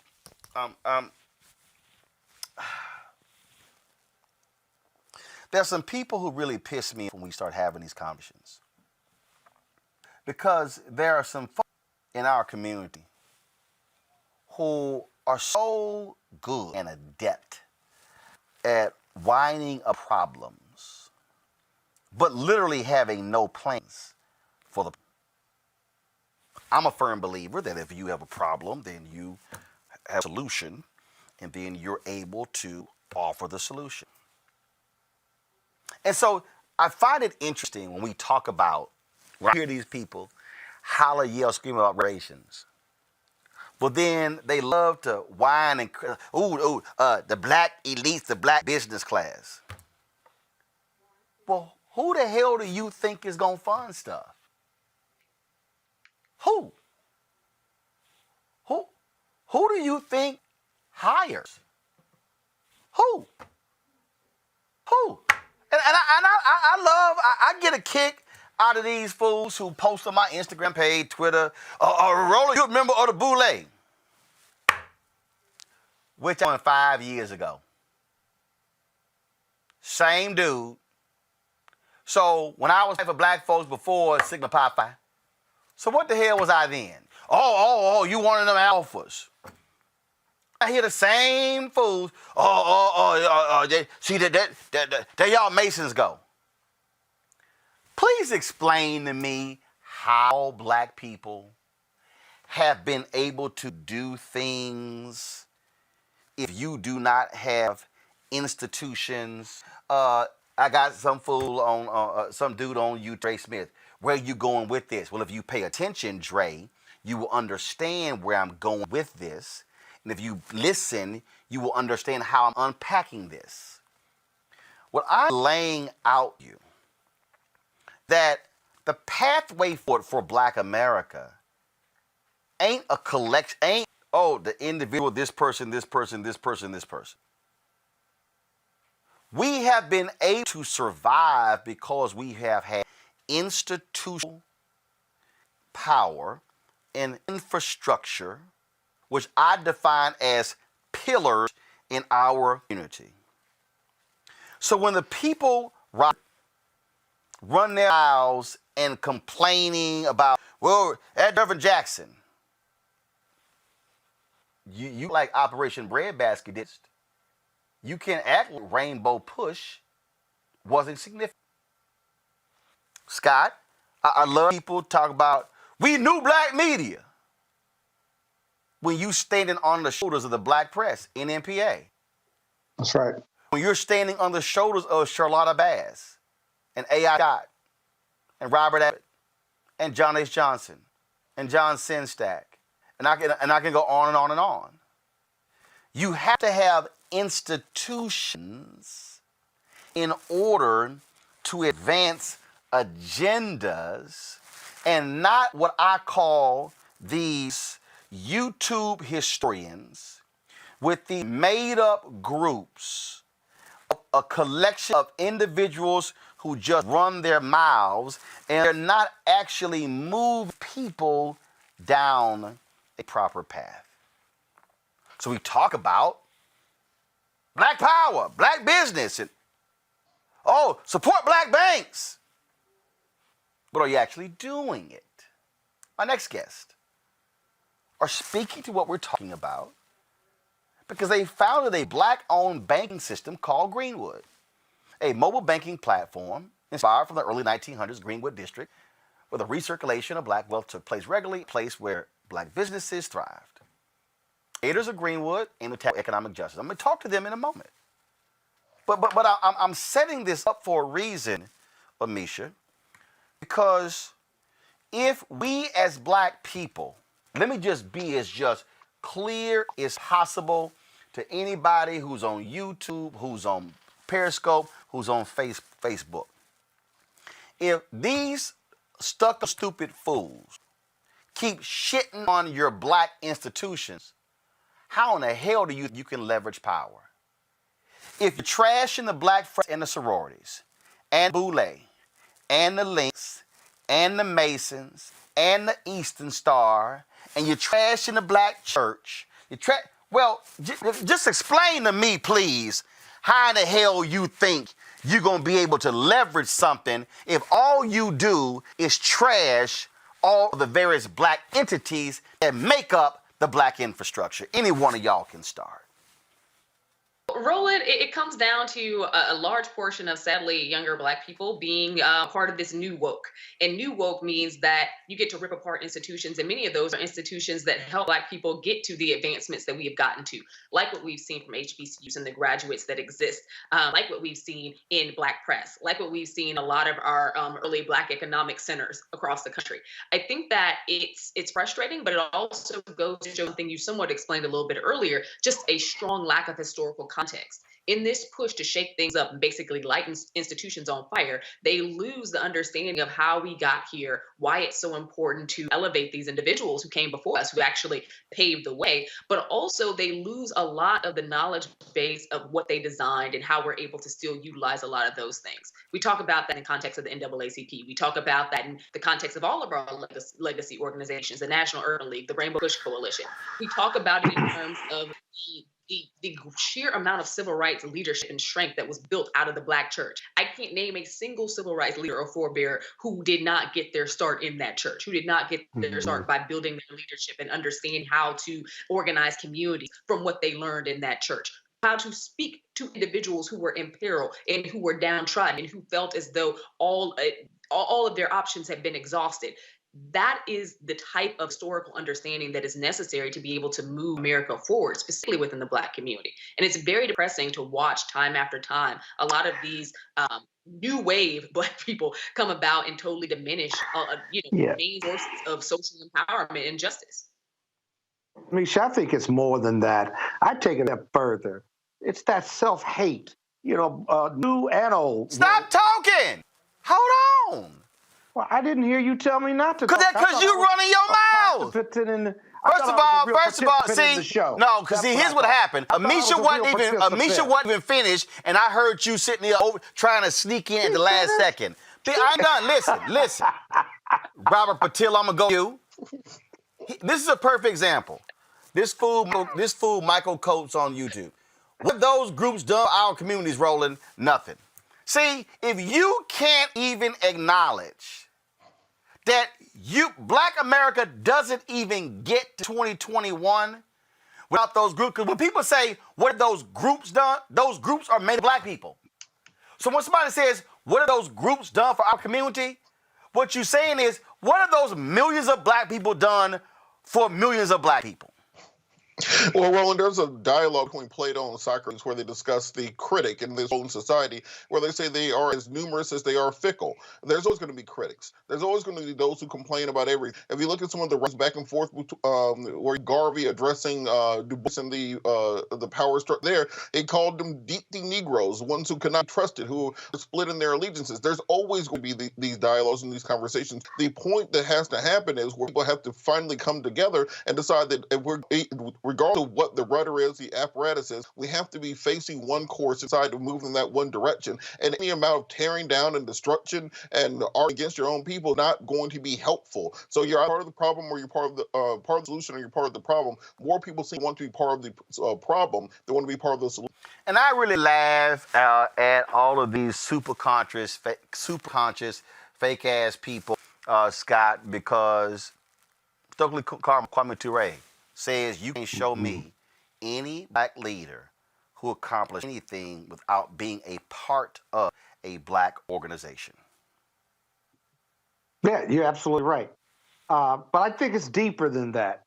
It goes back to slavery. It's that self-hate, the ramifications of slavery and discrimination and Jim Crow and Ku Klux Klan that taught us as a people to hate on each other, and be honest with you, to hate ourselves. That's the real root of it. And so, the people who complain about these Black organizations or about Black people or Black leadership, I always ask, what you gonna do? You know, you're going to talk. I tell you what, put it in writing. You'll never hear from them, if you will, because they have to be led. They want to be led. And the leaders for them are folks like you and the people on this panel and other leaders of those civil rights organizations and those black organizations that make up the black middle class who believe that leadership is an act. It's not a statement or a speech. And they're doing most of the acting over the last 100+ years or so. And so I know that's not an answer, but what is the answer to black hate, black self-hatred, crabs in the barrel? Until we work out that as a community, psychologically or otherwise, whatever advances we make with the reparations, whatever we do as far as giving black businesses more business and making them more money and uplifting them, that piece of self-hatred that we found in slavery that lives in each and every one of us is still going to hold us back as a people. You agree or disagree, Roland? Here's why I'm going to, I'll split the difference.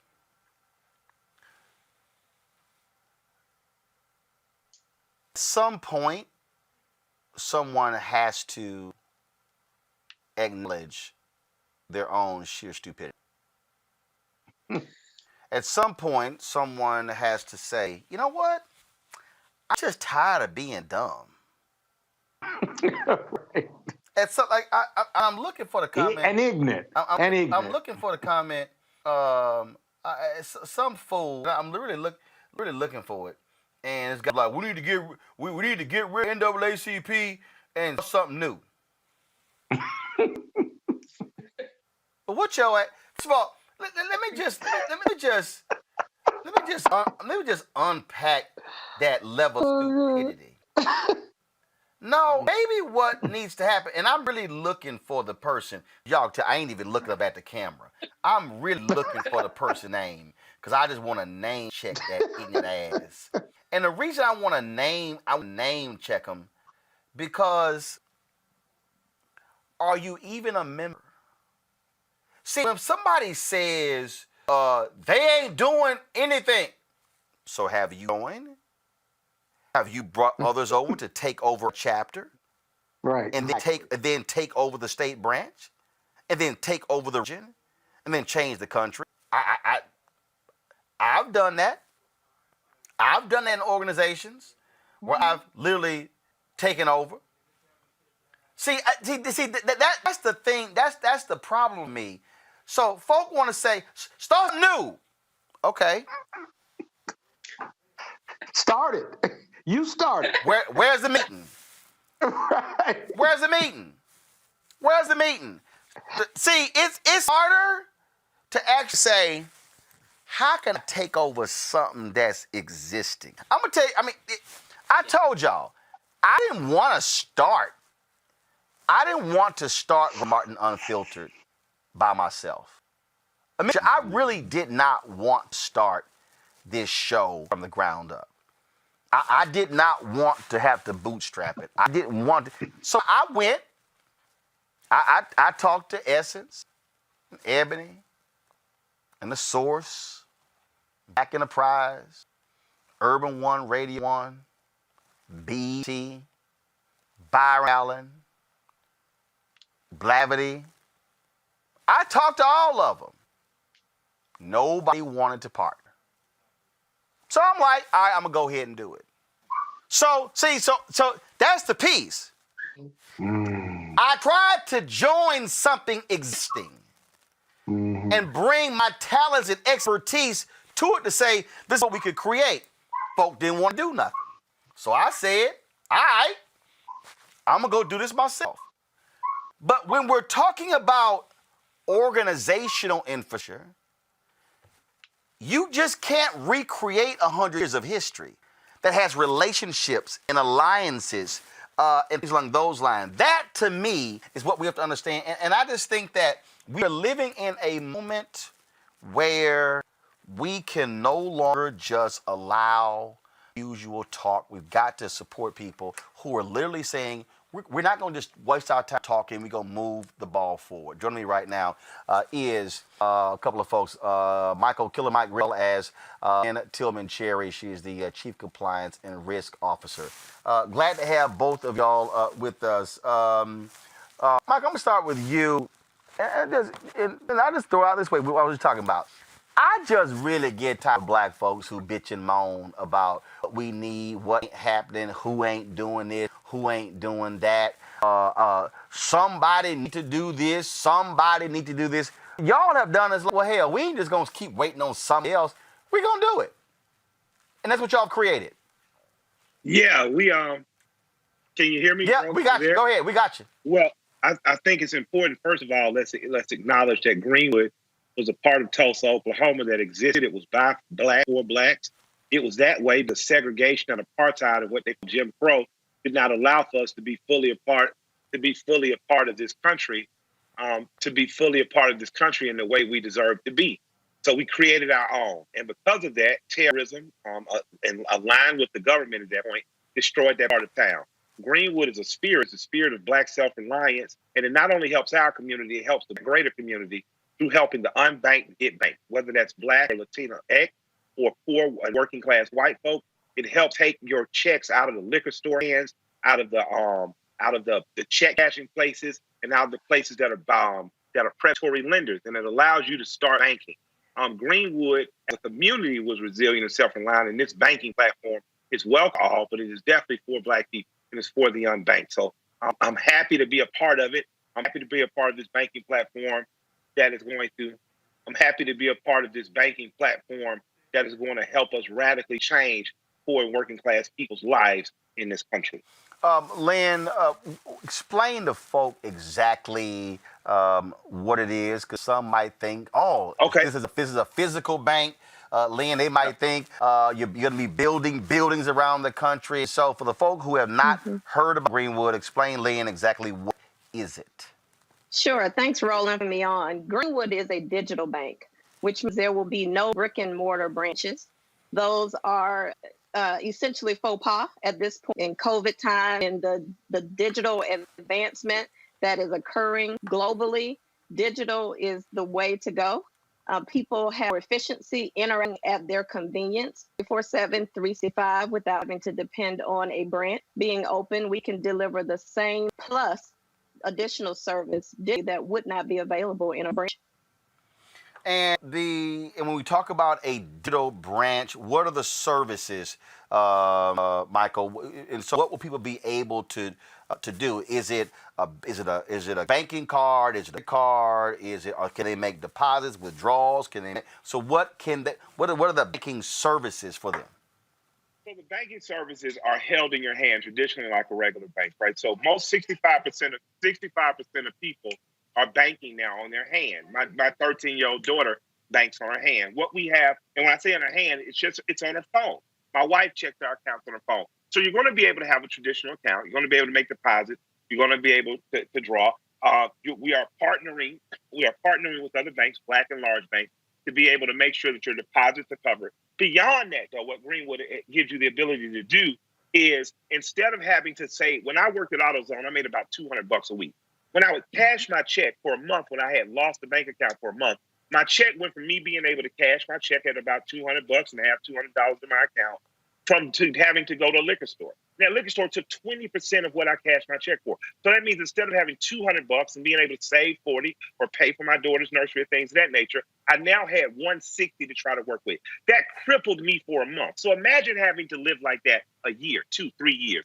So what enables the unbanked to do is to actually have a bank. It also is going to grow into a loan center, meaning people who want cars and houses. And beyond that, it's going to be a capital injector for businesses that are considered non-traditional outside of our community. If a black man comes and says, hey, I want to open up a barbershop and have a concept 10 barbershops, then you have to understand that this bank is going to be uniquely prepared to deal with that versus saying, I go to Big Four, who have no understanding of what black barbershops are. They only understand maybe supercuts and great clips. So, okay, what is the status of it now? So I literally just went to bankgreenwood.com and I clicked access now, asked for my email. Then it said my current position is number 51839. Does that mean that 511,000 people, 838 are waiting? So is the bank active? So like what's going on right now? Let me take that one. There you go. Sure, I'll take that one.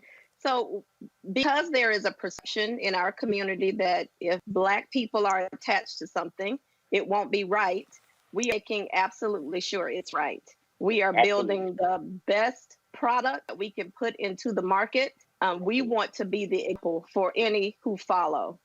The executive team at Greenwood is a phenomenal team built with people who have expertise, the knowledge and experience in banking and technology to deliver a product that we can be proud of that will be world class. Absolutely.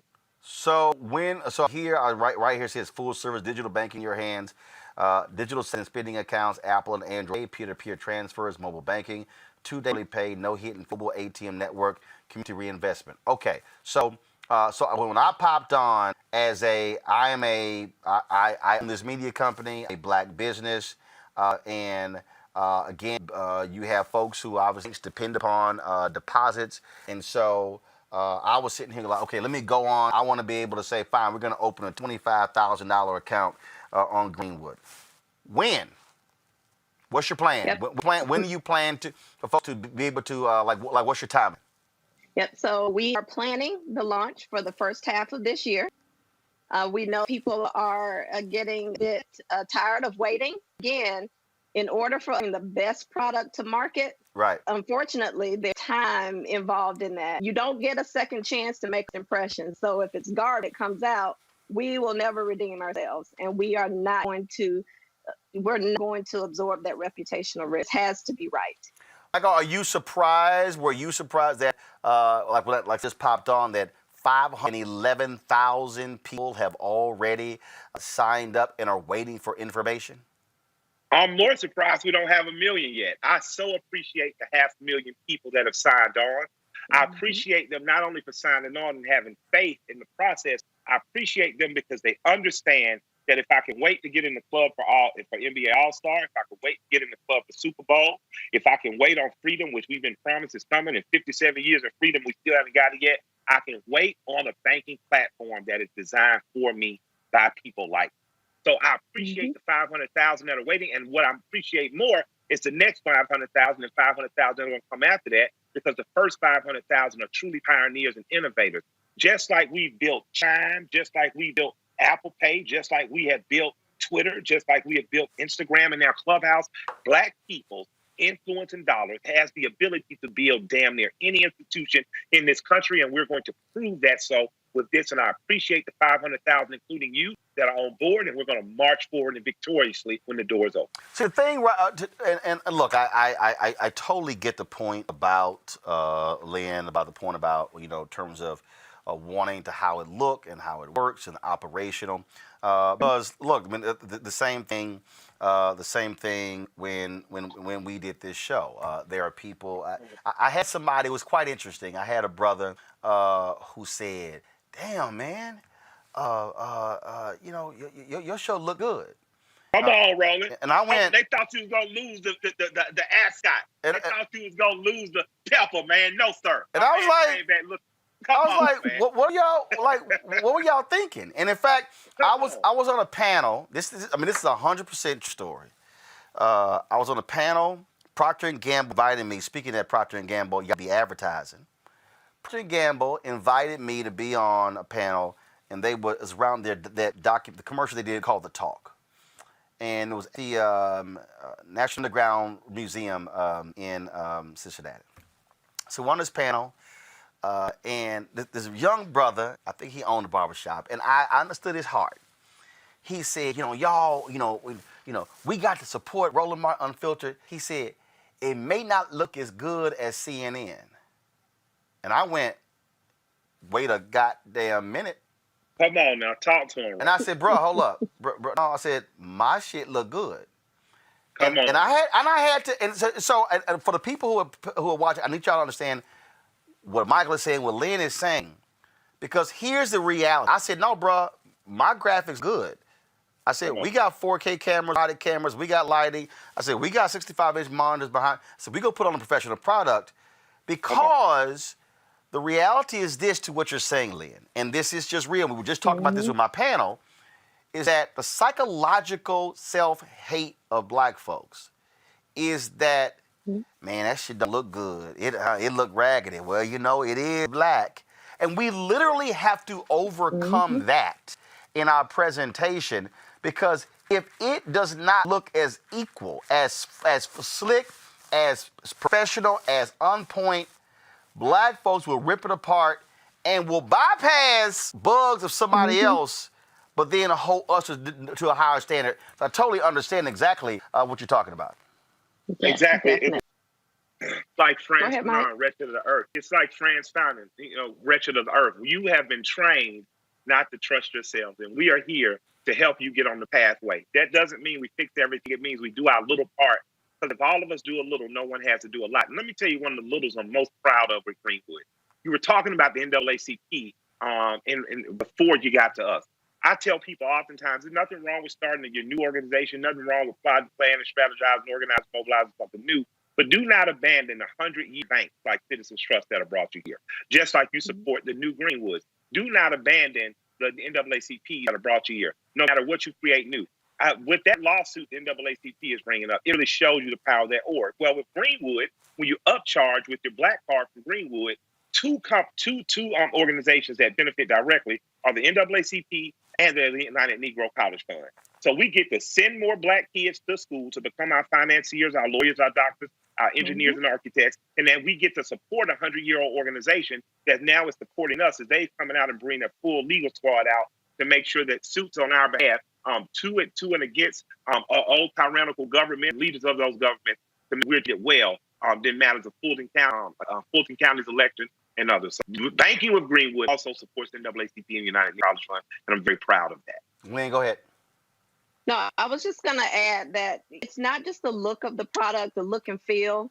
Financial services is heavily regulated. So the last thing that we want to happen is that the back office is in shambles, but you have a shiny new card and the regulators come and shut it down because of that. And so that's really what my role encompasses, to make sure the business activities are in line with federal and state regulatory requirements so that does not happen. So you said the goal is for you to launch the first of this year. So obviously this is February. So really between now and June, of course, Juneteenth might be a great start. Being a native of Texas, we were the first state that actually, we the ones who found out late. So everybody running around hollering Juneteenth, y'all keep in mind what it was all about. We found out late. Okay, that's what Juneteenth was. But at least the late Al was my frat brother. He was the one that got the godfather of Juneteenth that actually made it a state holiday in Texas. But what this is, it is about breaking the chains. And Michael, you just said something I think people just looked over, and I said all the time. We make shit sexy. We make stuff hot. Clubhouse has $1 billion evaluation because of black people. When it comes to social media platforms, when it comes to everything, we make it hot, we make it sexy. And I've always said, if we're gonna make something hot and sexy and rich, it'd be us. And I posted on Instagram a few weeks ago, I said, everybody has monetized black culture except black people. Yeah. This is about saying, we already banking, we spending money. Why not do it with something that's black owned? Absolutely, and not just because we're black owned. We're providing top tier. I can tell you, I'm just not a tech guy. I'm not as into tech. But as they walk me through behind the scenes, this is what it's going to do. I honestly now understand how I'm going to be and see how easy it is going to be to bank from my phone. My wife is just much more technologically savvy and financially savvy than me. So I lean to her. So I'm glad that finally I have something that I can have in my hand. I won't frustrate her with questions all day.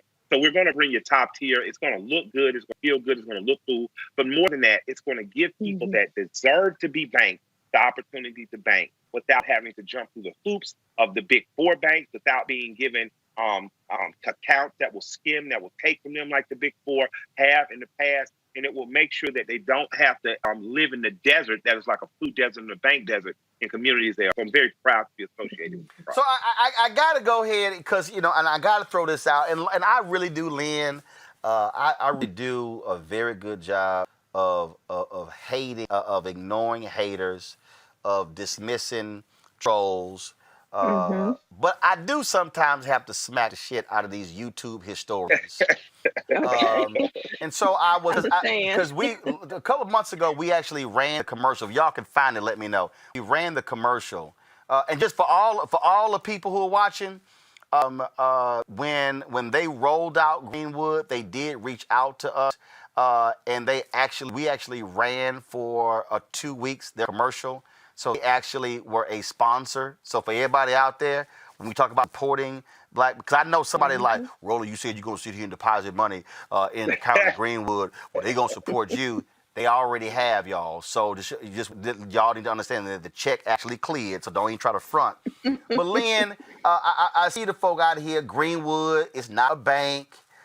Killer Mike Greenwood is a boule grift. I ain't realized Killer Mike was a boule. I didn't realize that.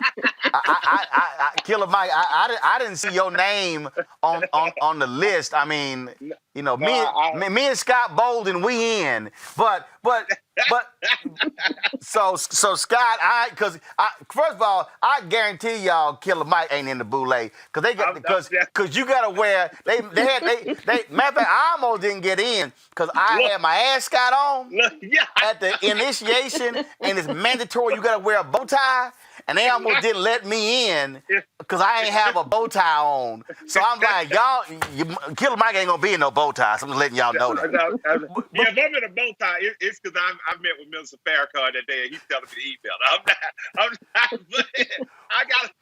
To people, I'm just a working class kid who grew up in a neighborhood called Collier Heights in Atlanta, Georgia. It was founded in 1948, and it was founded by Black people for Black people. So everybody lived there.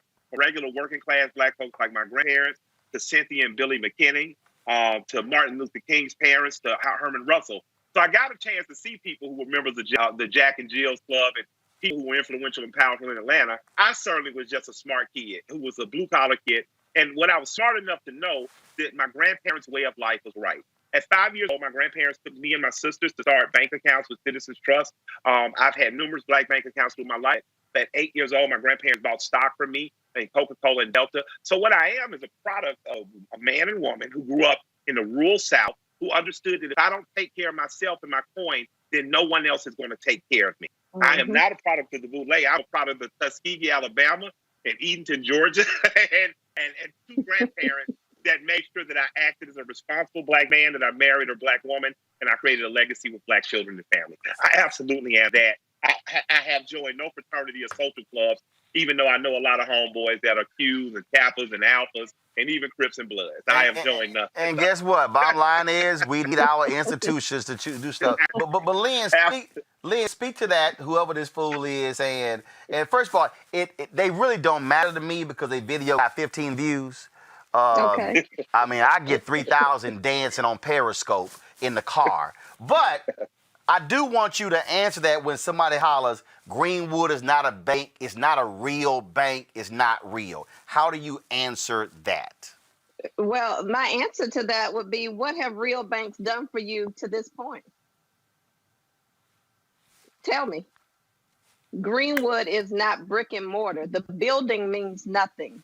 It is what Greenwood represents and the institution that Greenwood portrays and what it is giving to the community. You can't deny the deposits that we're sharing with Black-owned banks. You can't deny the donations that we're giving back to the causes, NAACP and UNCF.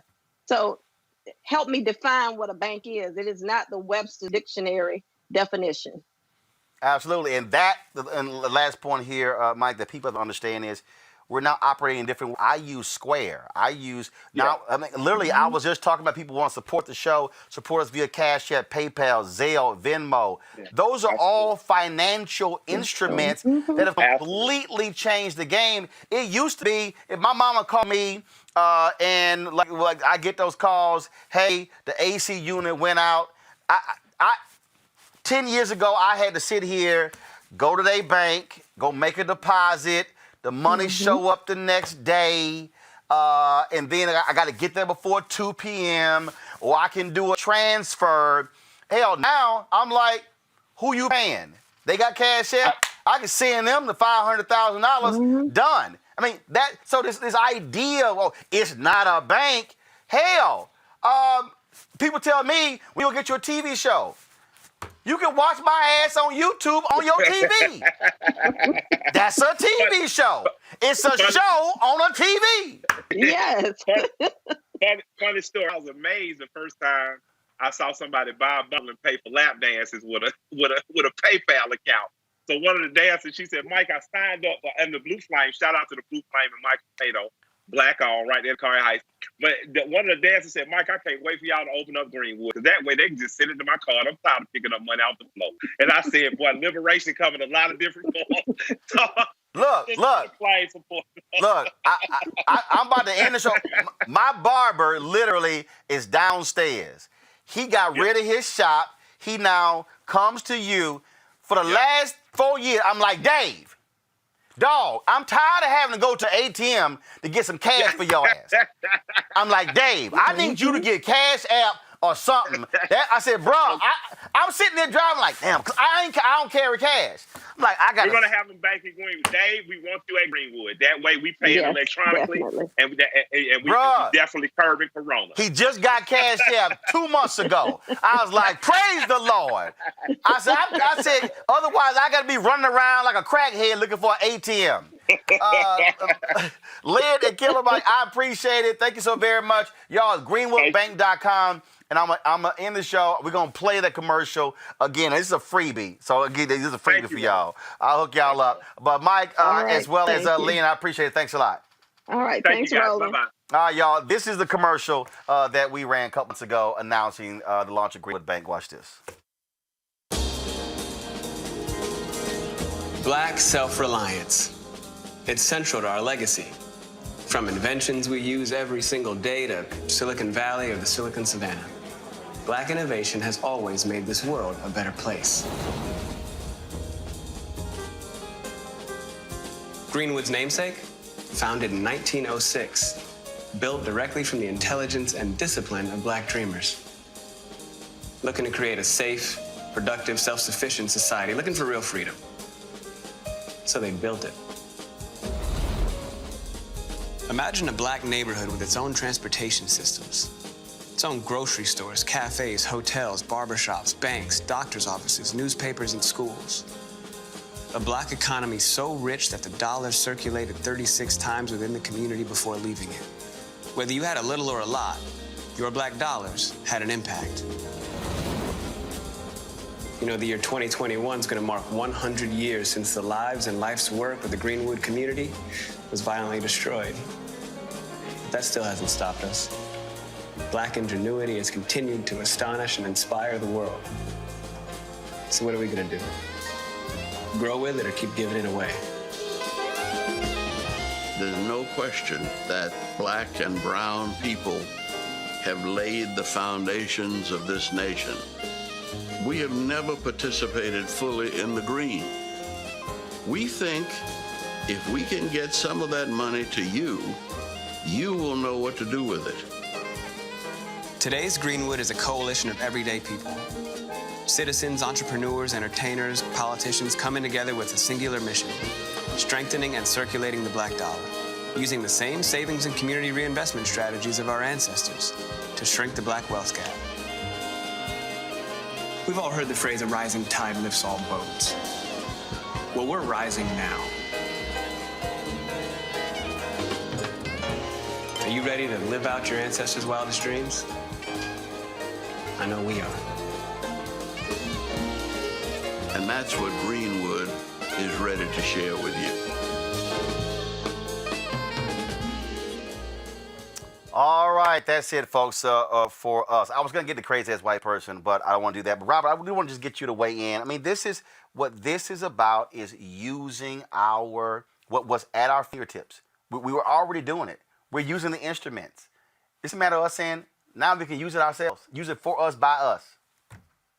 You're absolutely correct. People have to understand that they're called collaboratively building. They work with each other. You bring your expertise to the table. You build the community brick by brick. The entire thing does not develop over time. And as you were saying earlier about the schism between new organizations and late organizations, if you are going to anywhere, you stand on the shoulders of giants, you build from. So I think it's important to support each other, support like-minded organizations, join them, figure out how to build them up from the inside, and then that's how we develop the beloved community that we all have. That is absolutely it. So again, it's all about building. Want to thank you. Want to thank Amisha and Scott for joining us as well on our panel today. Thank you so very much, folks. Would crazy as white folks tomorrow. I'm going to be in Louis tomorrow. On Friday, I'm going to be moderating town hall for Tashara Jones. She's mayor of St. Louis.